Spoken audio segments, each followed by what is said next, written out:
ஈசாக்கு யாக்கோபை ஆசீர்வதித்து முடிந்தபோது யாக்கோபு தன் தகப்பனாகிய ஈசாக்கின் சமூகத்தை விட்டு புறப்பட்டவுடனே அவன் சகோதரனாகிய ஏசா வேட்டையாடி வந்து சேர்ந்தான்.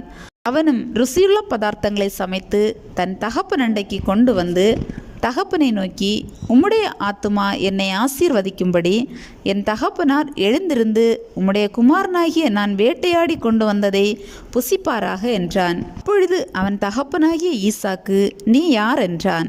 அதற்கு அவன், நான் உமது மூத்த மகனாகிய ஏசா என்றான். அப்பொழுது ஈசாக்கு மிகவும் பிரமித்து நடுங்கி, வேட்டையாடி எனக்கு கொண்டு வந்தானே, அவன் யார்?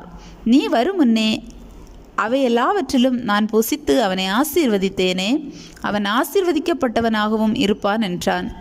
ஏசா தன் தகப்பனுடைய வார்த்தைகளை கேட்டவுடனே மிகவும் மனங்கசந்து உரத்த சத்தமிட்டு அலறி தன் தகப்பனை நோக்கி, என் தகப்பனே, என்னையும் ஆசீர்வதியும் என்றான். அதற்கு அவன், உன் சகோதரன் தந்திரமாய் வந்து உன்னுடைய ஆசீர்வாதத்தை பெற்றுக்கொண்டான் என்றான். அப்பொழுது அவன் பெயர் யாக்கோபு எனப்படுவது சரியல்லவா?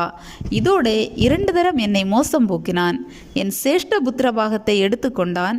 இதோ இப்பொழுது என் ஆசீர்வாதத்தையும் வாங்கி கொண்டான் என்று சொல்லி, நீர் எனக்கு ஒரு ஆசீர்வாதத்தையாகிலும் வைத்து வைக்கவில்லையா என்றான். ஈசாக்கு ஏசாவுக்கு பிரதியுத்தரமாக, இதோ நான் அவனை உனக்கு எஜமானாக வைத்தேன். அவன் சகோதரர் எல்லாரையும் அவனுக்கு ஊழியக்காரராக கொடுத்து அவனை தானியத்தினாலும் திராட்சரசத்தினாலும் ஆதரித்தேன். இப்பொழுதும் என் மகனே, நான் உனக்கு என்ன செய்வேன் என்றான்.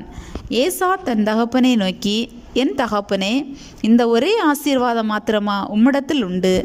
என் தகப்பனே, என்னையும் ஆசீர்வதியும் என்று சொல்லி ஏசா சத்தமிட்டு அழுதான். அப்பொழுது அவன் தகப்பனாகிய ஈசாக்கு அவனுக்கு பிரதியுத்தரமாக, உன் வாசஸ்தலம் பூமியின் சாரத்தோடும் உயர வானத்திலிருந்து இறங்கும் பனியோடும் இருக்கும். உன் பட்டயத்தினாலே நீ பிழைத்து உன் சகோதரனை சேவிப்பாய். நீ மேற்கொள்ளும் காலம் வரும்போதோ உன் கழுத்தில் இருக்கிற அவனுடைய நுகத்தடியை முறித்து போடுவாய் என்றான்.